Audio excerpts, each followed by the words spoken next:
बिस्मिल्लाहिर्रहमानिर्रहीम। अस्सलाम वालेकुम नाज़रीन, आप यूट्यूब चैनल देख रहे हैं। मैं इमरान खान हूँ। पिछले वीलॉग में मैंने आपसे बात की थी कि टेक्नोक्रेट्स की हुकूमत बनाने के बारे में कुछ अफवाहें चल रही हैं, कुछ खबरें आ रही हैं मार्केट में। इस पे इमरान खान साहब ने भी बात की है, इस पे फवाद चौधरी साहब ने भी बात की है। और ये मामला शुरू होता है जब शब्बर जैदी साहब ये कहते हैं कि एक टेक्नोक्रेट का सेटअप आ रहा है जो 2 साल 2.5 साल तक भी चल सकता है, और उसके लिए कुछ मुलाकातें और कोई राब्ते हो रहे हैं। तो रज़ा बाकर साहब, आप जानते हैं, इमरान खान साहब के दौर में काम कर चुके हैं। हफीज़ शेख साहब एक टेक्नोक्रेट हैं। ये दो लोग भी, इसके अलावा और भी इकोनॉमिस्ट GHQ में जाके उन्होंने मुलाकातें की हैं। अब ये 2 चीज़ें हो सकती हैं। पहली चीज़ तो ये है कि इमरान खान साहब जो कह रहे हैं और फवाद चौधरी साहब जो कह रहे हैं, ये बात दुरुस्त हो सकती है कि वाकई टेक्नोक्रेट सेटअप लाने की कोशिश की जा रही है या तैयारी की जा रही है। इस्लामाबाद के अंदर जो खबरें फैली हुई हैं वो इसी नौयत की हैं कि इमरान खान साहब को नाअहल भी कर दिया जाएगा और एक टेक्नोक्रेट सेटअप भी लाया जाएगा।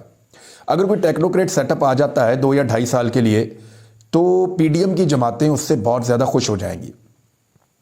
वो इसलिए कि PDM की जमातें ये जानती हैं कि फौरी तौर पे मुल्क में कोई भी आम इंतखाबात हुए तो उसके अंदर वो बुरी तरह नाकाम हो जाएंगे और वो इलेक्शन नहीं जीत सकते। लिहाजा अंदर से वो खुश हो जाएंगे और वो इस तरह की किसी भी चीज़ के ऊपर फौरी तौर पर हामी भरने के लिए तैयार है, क्योंकि NRO 2 मुकम्मल हो चुका है, सबके केसेस ख़त्म हो चुके हैं और टेक्नोक्रेट्स को इसके अंदर कोई दिलचस्पी नहीं होगी कि किसका केस चलना है, किसका केस नहीं चलना, कानून क्या है, इंसाफ क्या है। वो सिर्फ चीज़ों को आदाद शुमार के अंदर तोलेंगे, क्योंकि उनके पास पॉलिटिकल कैपिटल का कोई मसला नहीं होता। पॉलिटिकल कैपिटल ये होता है कि एक सियासी जमात का एक पॉलिटिकल कैपिटल होता है, उसकी एक मकबूलियत होती है। जब वो मुश्किल फ़ैसले कर रही होती है या ऐसे फ़ैसले कर रही होती है जो बज़ाहिर अवाम के अंदर पजीराई नहीं पा रहे होते, मिसाल के तौर पे उनको ज़्यादा टैक्सेस लगाने पड़ें, उनको ज़्यादा चीज़ों की कीमतें बढ़ानी पड़ें, उन्हें अवाम के लिए कुछ मुश्किलात पैदा करनी पड़े मुल्क की इकॉनमी को संभालने के लिए, तो ऐसी सूरत हाल में उनका पॉलिटिकल कैपिटल ज़ाया होता है, यानी लोगों में उनकी मकबूलियत कम होती है। मिसाल के तौर पे फजल रहमान हो गए, जरदारी हो गए, या शहबाज शरीफ वगैरह, नवाज शरीफ, ये लोग तो लोगों में पहले भी इतने मकबूल नहीं थे, लेकिन जब ये इक़्तिदार में आए तो इन्होंने कहा जी हम मुश्किल फ़ैसले करने जा रहे हैं। पाकिस्तान के सारे मीडिया ने इनका साथ दिया और इन्होंने महंगाई को 3 गुना कर दिया। इन्होंने जो 1100 रुपये वाला आटे का थैला था, जिस पे पाकिस्तान का मीडिया अपने सर में खाक उड़ा के सड़कों पे दीवानावार माइक लेकर भागता था और लोगों से पूछता था कि बताओ बताओ आटा कितना महंगा हो गया, लोग खुदकुशियां कर रहे हैं, बल्कि मीडिया मजबूर करता था लोगों को कि आटे की थैली 1100 रुपये की है, लोगों खुदकुशियां क्यों नहीं कर रहे लोग। ये मीडिया की हालत हो गई थी दीवानों जैसी। और अब वही आटे की थैली 2500 रुपये की है तो उसके ऊपर मीडिया के कानों पर जूं तक नहीं रेंगती। तो मीडिया ने भी उनको बहुत सपोर्ट किया, PDM को। इसके बावजूद जो मुश्किल फैसले उन्होंने किए उनकी तो बिल्कुल ही मट्टी पलीत हो गई, उनके पल्ले कुछ नहीं बचा और वो इलेक्शन में अब जा नहीं सकते। अब एस्टेब्लिशमेंट को यह लगता है कि और मुश्किल फैसले करने चाहिए, तो इनका तो पॉलिटिकल कैपिटल खत्म ही हो गया। कुछ होगा तो उसकी बुनियाद के ऊपर करेंगे ना। तो इमरान खान साहब के पास पॉलिटिकल कैपिटल बहुत ज़्यादा जमा हो गया है, लेकिन इमरान खान साहब अब एस्टेब्लिशमेंट या टेक्नोक्रेट्स के बहकावे में नहीं आने वाले। अब अगर उनको हुकूमत मिलेगी तो वो हुकूमत नहीं लेंगे। मैंने आपको पिछले व्लॉग में कहा कि इमरान खान साहब हुकूमत लेने में अब संजीदा नहीं है, वो इक़्तिदार लेने में संजीदा है कि अगर वो हुकूमत में आए तो इक़्तिदार भी उनके पास हो और वो अपने मुल्क के फैसले खुद अपनी काबीना के साथ आज़ादी से बैठकर कर रहे हों।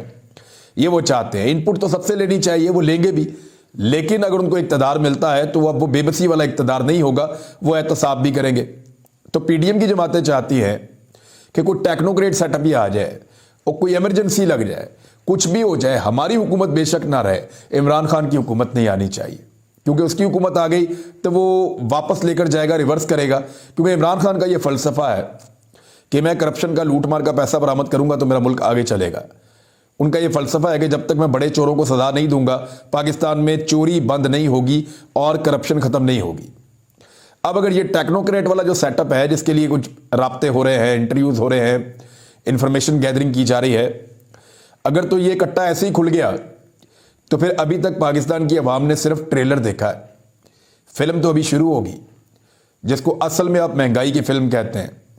फिर IMF होगा और पाकिस्तान के टेक्नोक्रेट्स की हुकूमत होगी और वो आवाम की वो दुर्गत बनाएंगे कि लोग 2 वक्त की रोटी के लिए तरस जाएंगे। लोग भूल जाएंगे कि बिजली किस चीज़ का नाम है। गैस किस बला को कहते हैं। लोगों को याद नहीं रहेगा कि हफ्ते के अंदर छुट्टी के दिन वो कोई इंजॉय भी किया करते थे।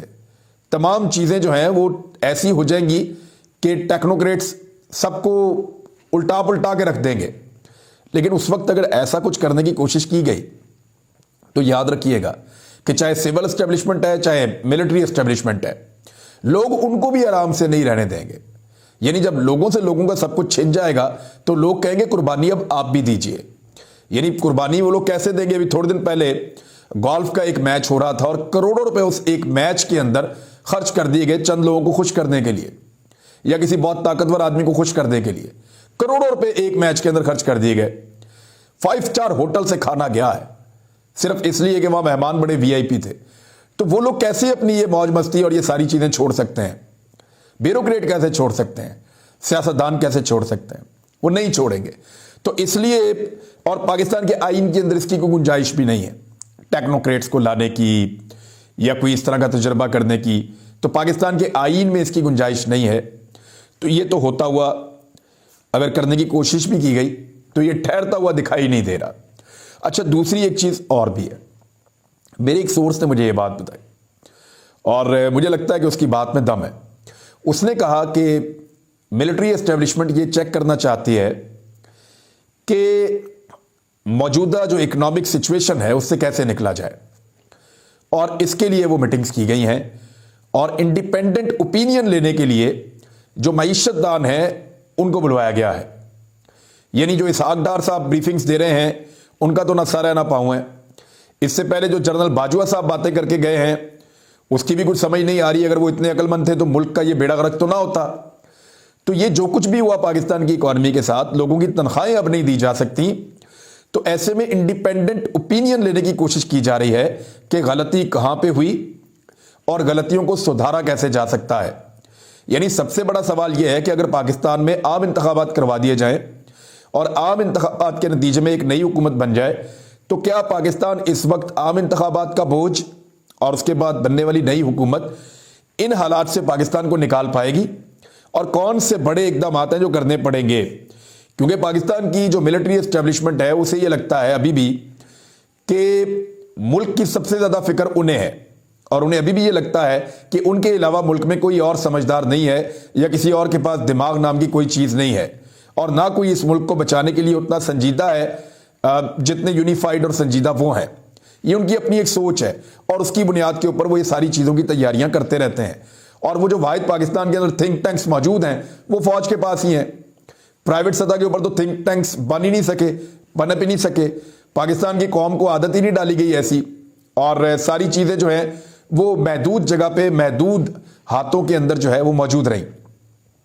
अब मामला ये है कि क्या पाकिस्तान में इंतखाबात से पहले इस चीज को चेक किया जा रहा है कि इकॉनमी के साथ क्या करना होगा और हमें किस तरह के हालात का सामना है? क्या एक नया तजुर्बा किया जा रहा है? ये दो चीजें हो सकती हैं। या तो पाकिस्तान जैसे चल रहा है उसको चलने दिया जाए, साफ और शफाफ इंतखाबात करवाए जाएं, जो भी हुकूमत आए वो पाकिस्तान को संभालने की जिम्मेदारी उठाए और पाकिस्तान की सिविल मिलिट्री एस्टेब्लिशमेंट जो है वो ये फैसला करे कि वो अपना दबाव नहीं डालेंगे और सियासतदानों को उनका काम करने देंगे। या दूसरा तरीका यह है कि वो फिर दबाव डालें और एक टेक्नोक्रेट हुकूमत लेकर आए और उससे वो तमाम चीजें करवाएं जो उनको लगता है जिससे पाकिस्तान ठीक हो सकता है। लेकिन वो ये जरूर कर रहे हैं कि मुलाकातें कर रहे हैं, जो मुख्तलिफ सोर्सेज ने कंफर्म किया है कि GHQ में मुलाकातें हो रही हैं इकोनॉमिस्ट जो लोग हैं जो मईशत को समझते हैं उनके साथ। लेट्स सी इसमें से निकलता क्या है। इमरान खान साहब ने, फवाद चौधरी ने और बाकी लोगों ने, इस्लामाबाद के जो खबरें गर्म रखने वाले बाजार हैं वहां पे तो मुख्तलिफ किस्म की बातें आ रही हैं। लेकिन जब भी कोई फैसला होने लगेगा, चीजें सामने आएंगी कि माशी इमरजेंसी लगाई जा रही है, क्या टेक्नोक्रेट्स को लाया जा रहा है, तो इमरान खान के अलावा तो ये सबको काबिल कबूल होगा और इमरान खान और पाकिस्तान के अवाम उसके ऊपर रिएक्ट करेंगे और ये टेक्नोक्रेट टिक नहीं पाएंगे। ये बेचारे कमजोर से लोग होते हैं, कितनी भी पाकिस्तान की एस्टेब्लिशमेंट इनको सहारा दे ये भाग जाएंगे। तुर्की के दानिश्वरों से इमरान खान साहब ने खिताब किया। बातें तो बहुत सारी की हैं, उनके ऊपर फिर बाद में बात करेंगे। लेकिन इमरान खान साहब को वहां पे तुर्किश मीडिया जो है वो मिस्टर प्राइम मिनिस्टर कहकर मुखातिब करता रहा है। शहबाज शरीफ साहब के लिए कितनी बदकिस्मती की बात है कि वो बार बार तुर्की गए हैं जब से वज़ीर आज़म बने हैं बार बार तुर्की गए हैं, अपने बेटे को भी साथ लेकर गए हैं, जिसका वहाँ पे बड़ा कारोबारी इंटरेस्ट भी रहा है माजी में। और इसके बावजूद तुर्की का जो मीडिया है वो शहबाज शरीफ को पाकिस्तान का वज़ीर आज़म नहीं समझता, वो इमरान खान को पाकिस्तान का वज़ीर आज़म समझता है और उनको मिस्टर प्राइम मिनिस्टर कहकर मुखातिब कर रहा है। तो डूब मरने का मुकाम है पीडीएम की हुकूमत के लिए कि उन्होंने एक ऐसे शख्स को वज़ीर आज़म बनाया जिसको तुर्किश मीडिया अभी तक वज़ीर आज़म मानने को तैयार नहीं है। वो इमरान खान साहब को ही मिस्टर प्राइम मिनिस्टर कहकर मुखातिब कर रहे हैं। उधर बिलावल अजीब अजीब बातें करना शुरू हो गए हैं। बिलावल जरदारी साहब कह रहे हैं कि अगर इंतखाबात वक्त पर हुए तो इमरान खान साहब के जो इदारों में सहूलतकार मौजूद हैं, जो बाकी रह गए हैं, वो भी ख़त्म हो जाएंगे। देखिए, इनका एलिगेशन था जनरल फैज़ हमीद पे कि जनरल फैज़ हमीद सपोर्ट करते हैं इमरान खान साहब को। पहले ये जनरल बाजवा पे भी इल्ज़ाम लगाते थे, फिर उसके बाद फैज़ हमीद तब्दील हो गए, फिर भी ये इल्ज़ाम लगाते रहे। जनरल बाजवा इनकी आंख के तारे बन गए। उसके बाद इमरान खान साहब के खिलाफ इन सब ने मिलकर रजीम चेंज ऑपरेशन कर दिया। बिलावल कहते हैं कि किसी और पे इल्ज़ाम मत लगाओ कि अमेरिका को इमरान खान पसंद नहीं थे या जनरल बाजवा ने कुछ किया था। इमरान खान साहब ने बड़ी इंपॉर्टेंट बात की है। उन्होंने कहा हम ज़्यादा ये समझते रहे कि अमेरिका डायरेक्टली ये सब कुछ कर रहा था, लेकिन अब समझ आ रही है कि बाकायदा लॉबिंग की जा रही थी अमेरिका के अंदर हुसैन हक्कानी के जरिए से कि इमरान खान के बारे में बताया जाए कि वो गलत आदमी है और जनरल बाजवा के बारे में बताया जाए कि वो अच्छा आदमी है। यानी मैं सिंप्लीफाई करके आपको बता रहा हूं ये बात। और ये लॉबिंग के लिए पाकिस्तान की गवर्नमेंट पे कर रही थी और इमरान खान साहब की मालूमात से इस सारी चीज को बाहर रखा गया था। अब ये एक बड़ा सीरियस इशू है और इमरान खान साहब का बड़ा सीरियस ना सिर्फ ये एलिगेशन है बल्कि इसके फैक्ट्स मौजूद हैं। इसके ऊपर इंक्वायरी जरूर होनी चाहिए। कल अगर इमरान खान साहब वज़ीर आज़म बनेंगे तो उम्मीद है कि इसके ऊपर जरूर बात करेंगे। अब बिलावल कह रहे हैं कोई और सहूलतकार रह गए हैं, तो पता नहीं कौन से सहूलतकार हैं। मेरे ख्याल में इमरान खान के सहूलतकार इस वक्त अवाम है और अवाम इमरान खान को सहूलतकारी कर रहे हैं। जहां जहां भी इलेक्शन होता है इमरान खान जीत जाता है और बिलावल इलेक्शन हार जाता है। तो दैट इज वाई बिलावल को यह लगता है कि इमरान खान के सहूलतकार बाकी हैं और अगर इलेक्शन वक्त पे हुआ तो ये सहूलतकार खत्म हो जाएंगे। तो मुझे ऐसा लगता है कि ये सहूलतकार दुगने हो जाएंगे अगर आप इलेक्शन को डिले करते जाएंगे, क्योंकि आपके वजीर आजम ने पाकिस्तानियों को जीने के काबिल नहीं छोड़ा। यानी निशात चूनिया मिल है, ये बहुत बड़ी टेक्सटाइल का काम करते हैं। इन्होंने भी अपना एक बहुत बड़ा हिस्सा बंद कर दिया। नवाज शरीफ शहबाज शरीफ के बड़े अच्छे दोस्त हैं, इनके बहुत करीबी दोस्त हैं, तो उन्होंने भी अपने यूनिट के बहुत बड़े हिस्से बंद कर दिए हैं। तो हर रोज एक बुरी खबर है, सुजुकी बंद, टोयोटा बंद, बड़ी बड़ी कंपनियों ने प्रोडक्शंस खत्म कर दी। बहुत बड़ी बड़ी कंपनियां पाकिस्तान से लपेट के वापस जा रही हैं। जो मोबाइल फोन टेलीफोन कंपनियां हैं वो भी जान छुड़वा रही हैं कि हम निकले यहां से। सर्विस का मेयार बिल्कुल गिर चुका है। तो एक अच्छे खासे मुल्क को जो चल रहा था, जिसकी तमाम चीजें पॉजिटिव जा रही थी, वो सारी नेगेटिव में कर दी हैं। हालात ये है कि 2020-21 में पाकिस्तान को बेहतरीन टूरिस्ट डेस्टिनेशन करार दिया जा रहा था। यानी दुनिया के मुल्कों में पाकिस्तान को करार दिया जा रहा था कि ये सियाहत के लिए बेहतरीन एक मंजिल हो सकती है, दुनिया भर के सयाह पाकिस्तान जाएं। ऐसे जबरदस्त हालात थे इमरान खान के दौर में 2020 में 21 में। कोविड था, इसके बावजूद ये जारी किया गया था। और अब ऑस्ट्रेलिया ने, अमेरिका ने, सऊदी अरब ने और दीगर मुल्कों ने अपने शहरियों को तंबीह की है, उन्हें वार्न किया है कि वो रश वाले मुकामात पे ना जाएं, होटल्स के अंदर ना जाएं और एहतियात करें, क्योंकि पाकिस्तान के अंदर दहशतगर्दी बढ़ चुकी है। तो ये सारा कुछ हमारे सामने देखते देखते ही हो गया है। पाक फौज के हवाले से एक खबर है और ये बिजनेस रिकॉर्डर के ऊपर छपी है, उन्होंने अपने सोर्सेज से इसको छापा है। वो कहते हैं कि फौज अपने इमेज को बेहतर करने के लिए ISPR को असर नौ तश्कील करेगी। नए सिरे से ISPR को जो है वो सेट किया जाएगा। मेरे ख्याल में चंद लोग ऐसे ISPR में मौजूद हैं जिन लोगों से अगर थोड़ा सा उनको कहीं और शिफ्ट कर दिया जाए या उनसे जान छुड़ाई जाए तो हालात बेहतर हो सकते हैं। ये वो लोग हैं जिन्होंने मीडिया को गालम गलोच भी की, बदतमीजी भी की, ज्यादती भी की, मीडिया के बारे में नेगेटिव रिपोर्ट्स भी बनाई और पाकिस्तान के मीडिया के साथ एक दुश्मनी पाली है लगातार। बिजनेस रिकॉर्डर को ज़राए ने बताया कि पाक फौज की कमान में तब्दीली के बाद सीनियर फौजी एहलकारों की तवज्जो इदारे के इमेज को बेहतर बनाने और मुल्क में बढ़ती हुई दहशतगर्दी की लानत से कैसे निपटा जाए इसके ऊपर है।